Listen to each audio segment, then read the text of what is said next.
नमस्कार विद्यार्थियों, मेघराज गुरुकुल में आपका स्वागत है। और आज हम बात करने वाले हैं एक स्पेशल टॉपिक के बारे में जो मैक्सिमम बच्चों की डिमांड थी। कई बच्चों ने बोला था, उस स्पेशल टॉपिक के बारे में डिटेल में कंसल्ट करने वाले हैं और डिटेल में बात करने वाले हैं आखिर क्यों नहीं होता है एवरेज या बिलो एवरेज विद्यार्थियों का सिलेक्शन। तो कई बच्चों को मैंने बात की, जैसे टैलेंटेड बच्चे सिलेक्शन ले जाते हैं, टैलेंटेड बच्चे एक बार पढ़ते हैं तो उनको याद हो जाता है, ये वो कर लेते हैं, हम नहीं कर पाते हैं। ऐसे कई बच्चों की 13 साल से कंपटीशन पढ़ाते थे, कई बच्चों के आते रहते हैं रिप्लाई, कई बच्चे पूछते रहते हैं सर इस पर भी एक वीडियो बनाइए। तो उसी को कंसल्ट करते हो आप डिटेल में बताने वाले हैं। आज का वीडियो आपके लिए काफ़ी अच्छा होने वाला है। चाहे बेस्ट से लेकर बात किसी भी एग्जाम का आप तैयारी कर रहे हो, आईएएस तक किसी भी एग्जाम की आप तैयारी कर रहे हैं, अगर ये वीडियो आप एंड तक देखते हैं तो आपके काफ़ी ज़्यादा काम आने वाला है। तो सबसे क्या वो बात है जिसकी वजह से आपका सिलेक्शन नहीं हो पाता है, किस वजह से क्या कमी है जिसकी वजह से हमारा सिलेक्शन नहीं हो पाता, तो उसके बारे में अपन बात करेंगे दोस्तों। तो चलो शुरू करते हैं। अपन जैसे अपन कहते हैं ना, टैलेंटेड लोगों का सिलेक्शन हो गया, एवरेज या बिलो एवरेज बच्चों का सिलेक्शन नहीं हुआ, तो कहीं ना कहीं तो कुछ होता है। तो क्या होता है उसके बारे में डिटेल में चर्चा करते हैं, एग्जाम्पल से बढ़िया बात करेंगे, आपके सामने एग्जाम्पल भी समझाएंगे और बिल्कुल बेसिक चर्चाएं भी करेंगे। तो मैं ये कह रहा हूँ आपके सामने, जब हम कोई कॉम्पिटिटिव एग्जाम की तैयारी करना शुरू करते हैं तो हमें विश्वास होता है कि हमारा इसमें सिलेक्शन हो जाएगा। और वाकई सही बात है, हर बच्चे को होता है। विश्वास नहीं होगा तो तैयारी कैसे करेगा, सही बात है। तो मन में विश्वास होता है और उसके अकॉर्डिंग से हम तैयारी करते हैं। जब हम एक बार असफल हो जाते हैं, जैसे हम एक बार असफल होते हैं और हमारे 8-10 नंबर घटते हैं, तो हमारे मन में आता है कि हमें कुछ और पढ़ना चाहिए या फिर थोड़ा और पढ़ना चाहिए तो हमारा सिलेक्शन हो जाएगा। बिल्कुल सही बात है। तो आपने दोबारा पढ़ा और अच्छा पढ़ा, इस बार आपको 1.5 या 2 नंबर घटे हैं। लेकिन क्या होता है, जैसे जब आपको 1.5 या 2 नंबर घटे हैं, जिस टाइम पर आपको 1.5 या 2 नंबर घटे हैं, तो आपका मन टोटली अपनी मेहनत पे, ये जो आपने मेहनत करी है उस पर टोटली सजग हो जाएगा कि भाई मैंने मेहनत 100% करी है, मैंने मेहनत में कोई कमी नहीं थी, फिर भी मेरे 1.5-2 नंबर घटे हैं। तो आप अपनी कमियों को नहीं ढूंढ के, आप अपना जो दोष है, 2 लोगों के ऊपर फोड़ते हैं हमेशा इंसान। वो एक तो होते हैं शिक्षक जिनसे वो पढ़ते हैं, और एक होता है भगवानों पर जिनको वो मानते हैं, देवताओं पर। क्या उन देवताओं ने इतने नंबर कैसे नहीं बढ़ाए मेरे, और गुरुजी ने मेरे को सही नहीं पढ़ाया, अगर पढ़ा होता तो वैसा आया होता नहीं। तो इस प्रकार से चलो एक स्टोरी सुनाते हैं हम उस एक लड़के की, उससे आपको एकदम क्लियर हो जाएगी सारी बातें, और फिर बताएंगे क्या करना चाहिए और क्या आप करोगे तब जाके आपका सिलेक्शन पॉसिबल है। तो एक लड़का था जो किसी कॉम्पिटिटिव एग्जाम की तैयारी कर रहा था, और कंपटीशन एग्जाम की तैयारी करते वक्त तैयारी बहुत बढ़िया हो गई, एक लेवल पर था, तैयारी काफ़ी अच्छी थी और तैयारी बढ़िया हो गई। कोई कॉम्पिटिटिव एग्जाम उसने दिया और देने के बाद वो मात्र 1 या 1.5 नंबर से उसका सिलेक्शन नहीं हुआ।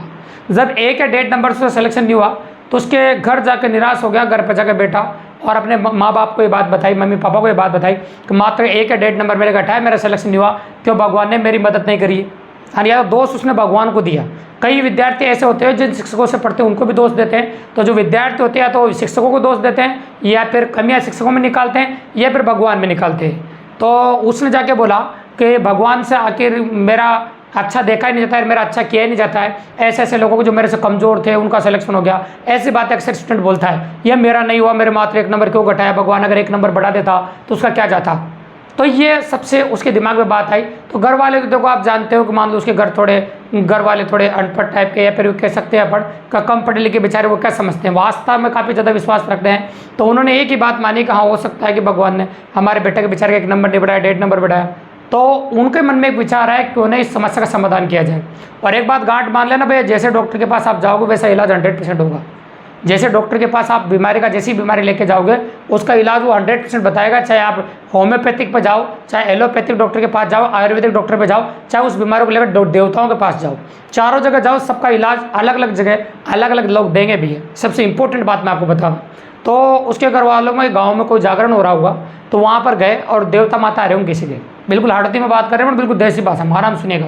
तो देवता माता आ रहे होंगे किसी के, तो वहाँ जाके पूछा कि भाई हमारे बेटे के तो ये कहते हैं ना टांग अड़ रही है, अटोक लग रही है, मात्र 1-1.5 नंबर से बार बार फेल हो जाता है, 18 की वैकेंसी में तो फेल हुआ, 21 में वैसे फेल हुआ, 1-1.5 नंबर ही कम रहता है, बार बार 1-1.5 नंबर से असफल हो जाता है। वो प्रॉब्लम क्या आ रही है, किस वजह से नहीं हो रहा है। तो देखो देवताओं के पास गए तो इलाज भी देवताओं जैसे होगा।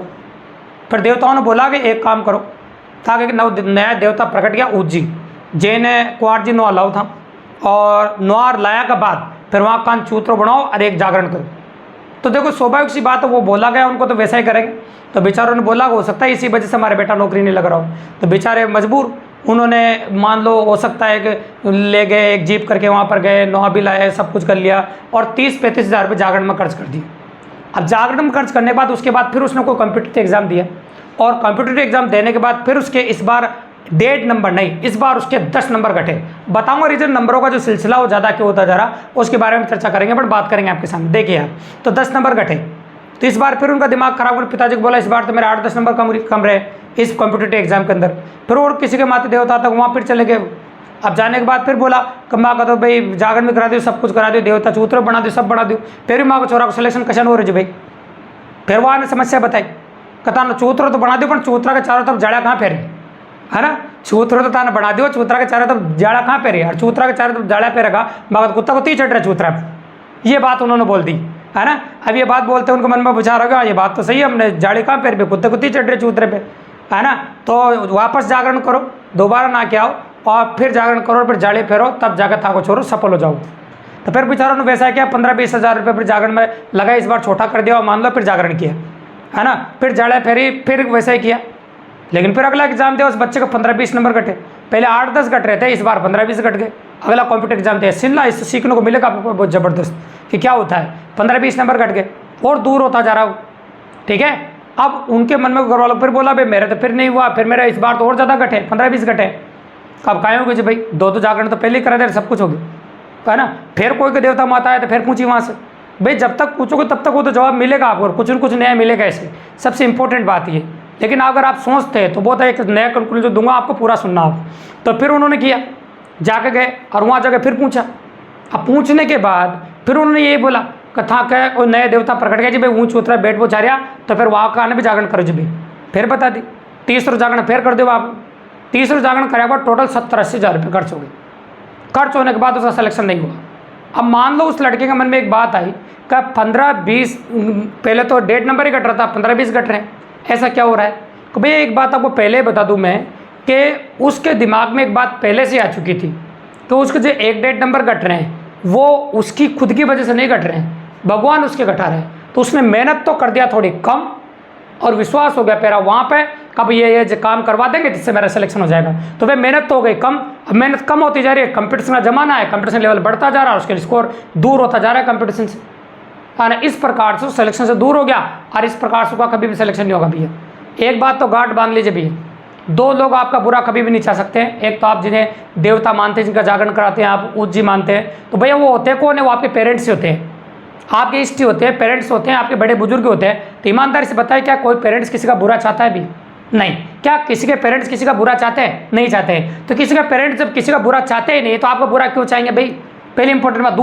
दूसरी कमियां किस में निकालते अपने शिक्षकों में? अरे शिक्षक के पास अपना पर्टिकुलर सब्जेक्ट होता है, उसकी तैयारी करके काफ़ी अप्रोच करके आपको देता है, तो वो क्यों चाहेगा कि आपका सिलेक्शन नहीं होगा भाई? अगर उसका सिलेक्शन होगा और आप हज़ारों बच्चों से होगा 10-15 एडमिशन 150 एडमिशन और मिलेंगे उसको, तो वो क्यों चाहेगा कि आपका सिलेक्शन नहीं हो? तो दोनों बातें निरर्थक है। न तो यहाँ शिक्षक गलत होता है जिसमें आप कमी निकाल रहे हैं, नहीं देवता गलत होता है जिनमें आप कमी निकाल रहे हैं। भैया एक बात याद रखना, अगर आपको सिलेक्शन चाहिए तो आपको अपने अंदर की कमियों को उजागर करना पड़ेगा। उसी विद्यार्थी का सिलेक्शन होगा चाहे बिलो एवरेज हो चाहे एवरेज हो, उसी विद्यार्थी का सिलेक्शन होगा जो अपने अंदर की कमियों को ढूंढ लेगा। और जो विद्यार्थी अपने अंदर की कमियों को ढूंढ लेगा, उनका एनालिसिस कर लेगा, उसका सिलेक्शन 100% हो जाएगा। अगर वो लड़का जब उसके 1.5 नंबर घट रहे थे उसी टाइम पे उस जिस एग्जाम को उसने दिया था उसकी OMR शीट को चेक करके ये देख लेता कि कौन से सब्जेक्ट में उसके कमी रह रही है, वो कमी देवताओं में शिक्षकों में निकालने के बजाय अपने अंदर कमियां ढूंढता। दुनिया के किसी भी कोने में चले जाओ, आज यहाँ सिलेक्शन नहीं हुआ इस जिले में तो मैं वहाँ चलता हूँ, कोटा चलता हूँ, कोटा में नहीं हुआ तो जयपुर चलता हूँ, जयपुर में हुआ दिल्ली चलता हूँ। अरे दुनिया के किसी भी कोने में चला जा, तेरा सिलेक्शन नहीं होगा। और जब तक तूने अपने अंदर की कमियों को नहीं खोजा है, और जब तक तूने अपने अंदर की कमियों को नहीं खोजा है, तेरा सिलेक्शन कभी भी नहीं होगा भैया। और सिलेक्शन करने के लिए आपको अपने अंदर की कमियों को खोजना पड़ेगा कि आपके अंदर कमी क्या है, ठीक है। अगर जिस दिन आपका 1.5 नंबर घटा है उसी दिन आपने OMR शीट मिला के चेक कर लिया कि कौन से सब्जेक्ट में कमजोर हूँ, तो वापस दोबारा तैयारी शुरू कर दीजिए वहाँ से, क्योंकि मैं गारंटी देता हूँ आप यहाँ पर हो, आप यहाँ पर हो, आपकी तैयारी यहाँ पर हो चुकी है। कुछ बच्चे यहाँ से शुरू करते हैं कंपटीशन की तैयारी, तो यहाँ नहीं है आपकी तैयारी यहाँ पर है, आप यहाँ पहुँच चुके हो, बस आपको धक्का देने की देर है। और वो धक्का कब लगेगा? आप OMR शीट को चेक कीजिए, उसमें देखिए और आप आकलन कीजिए कि किस जगह आपकी कमी रही है। जिस सब्जेक्ट में कमी रही है उस सब्जेक्ट को थोड़ा और ज़्यादा समय दीजिए, जिस पॉइंट में आपको कमी रही है उस पॉइंट को और ज़्यादा एनालिसिस कीजिए। अपने टीचरों को वापस उन टीचरों से डिस्कस कीजिए, वापस डिस्कस करो, और डिस्कस करो, और जो सब्जेक्ट आपके पहले अच्छे थे उनको भी थोड़ा थोड़ा पढ़ते रहे, क्योंकि रूटीन बनाने के लिए उनको भी पढ़ना जरूरी है, क्योंकि जो नंबर आपके पहले उनमें अच्छे आए थे वापस अच्छे आने चाहिए, तो उनको लेवल देना है, और जो सब्जेक्ट कमजोर था उसको ज़्यादा देना है। अगर ऐसा आप करते हैं, इस प्रकार से अप्लाई करते हैं और ऐसा करके वापस दोबारा कंप्यूटर एग्जाम की तैयारी में जुट जाते हैं, तो मेरी गारंटी आप बात के किसी भी एग्जाम की तैयारी कर रहे हो, आपका सिलेक्शन 100% हो जाएगा। तो दोस्तों, सिलेक्शन किसी के अंदर कमियां निकालने से नहीं होती है, अपने अंदर की कमियों को ढूंढने से होता है। तो अपने अंदर की कमियों को ढूंढो, जो कमियां रह गई हो। अगर आप किसी कॉम्पिटिटिव एग्जाम की तैयारी कर रहे हैं, 4 महीने हो गए, 5 महीने हो गए, कोई बात नहीं, डर की बात नहीं। अगर आप असफल हो रहे हैं, असफलता में अगर आप असफल हो रहे हैं तो असफल से भागना मत सीखो, असफलताओं से कुछ नया सीखिए कि असफलता किस जगह मिली है, और अच्छा करूंगा, और बेहतर करूंगा, और बेहतर करूंगा, इससे बढ़िया करके दिखाऊंगा। और देखना अगले एग्जाम में आपके 1.5 कम नहीं 10 ज़्यादा आएंगे, मेरी गारंटी है, और अच्छे स्कोर के साथ आपका सिलेक्शन होगा और मनचाही पोस्ट आपको मिलेगी। दोस्तों, तो मैं कह रहा हूँ आज का वीडियो का मेन मोटो ये था कि प्लीज़ जो बच्चे कंप्यूटर एग्जाम की तैयारी कर रहे हैं काफ़ी जल्दी हताश हो जाते हैं और दूसरों में कमियां निकालने लग जाते हैं, और सिर्फ ये कई बच्चे बड़े बड़े ब्रांड का नाम देख के, बड़ी बड़ी कोचिंग्स का नाम देखकर वहाँ पर जाते हैं और ये सोच के कि भाई वो मेरा सिलेक्शन करा देंगे। दोस्तों, कोई भी कोचिंग किसी का सिलेक्शन नहीं कराती है। एक बात गांठ बांध लीजिए, आपकी मेहनत, आपका दम, बस टीचर, कोचिंग आपको सिर्फ गाइड कर सकती है, आपको अच्छा मटेरियल प्रोवाइड कर सकती है। अगर आप मान लीजिए जिस जिले में आप रहते, जहाँ रहते हैं वहाँ रह के भी आराम से पढ़ सकते हैं, और वहाँ से भी बहुत बड़े एग्जाम आप सेलेक्ट हो सकते हैं। अपने घर वालों का समय भी बचा सकते हैं, और ये आपका समय बचा सकते हैं, और पैसे की भी काफ़ी ज़्यादा बचत कर सकते हैं। ऐसे भेड़ चाल का हिस्सा ना बने, लाखों रुपये घर वालों के बड़ी मुश्किल से कमाते हैं, उनको खर्च ना करें, और ना और कम पैसे में बेहतर तैयारी अपने जिले में रह के काफ़ी अच्छे से आप तैयारी कर सकते हैं। तो मेरा कहने का मतलब यही है कि आप मन से तैयारी करें, अच्छे से तैयारी करें। आप किसी भी जगह रह रहे हो, जगह इंसान का सिलेक्शन नहीं कराती है, कोचिंग इंसान का सिलेक्शन नहीं कराती है, शिक्षक इंसान का सिलेक्शन नहीं कराता है, सिलेक्शन वो खुद करवाता है। अपनी कमियों को ढूंढिए, आपके अंदर जो कमियां हैं अगर आप उनको ढूंढने में कामयाब हो जाते हैं, और जो जो कमियां का पहले पढ़ो, फिर एग्जाम दो, फिर एनालिसिस कीजिए। अगर आपके अंदर जो कमियां हैं उनको आप ढूंढने में कामयाब हो जाते हैं, और उन पर प्रैक्टिस आप काफ़ी ज़्यादा करते हैं, प्रॉपर नोट्स बनाइए, प्रॉपर तैयारी कीजिए, फिर देखो सिलेक्शन कैसे नहीं होता। सिलेक्शन 100% होगा, 1 नहीं, 2 नहीं, 3 या 4 से 5 एग्जामों में आपका सिलेक्शन होगा, ये मेरी गारंटी है। दोस्तों, 100% तैयारी करते रहे। दोस्तों, अगर आपको भी free of cost math reasoning पढ़नी हो, और आपको इसी प्रकार मोटिवेशनल वीडियो या free of cost math reasoning पर, चैनल को सब्सक्राइब कर दीजिए दोस्तों, लाइक कर दीजिए, शेयर कर दीजिए, और अपने और दोस्तों को बताया था कि इसी प्रकार के बेहतरीन वीडियोज़ हम डेली आपके लिए लाते रहेंगे। दोस्तों, धन्यवाद।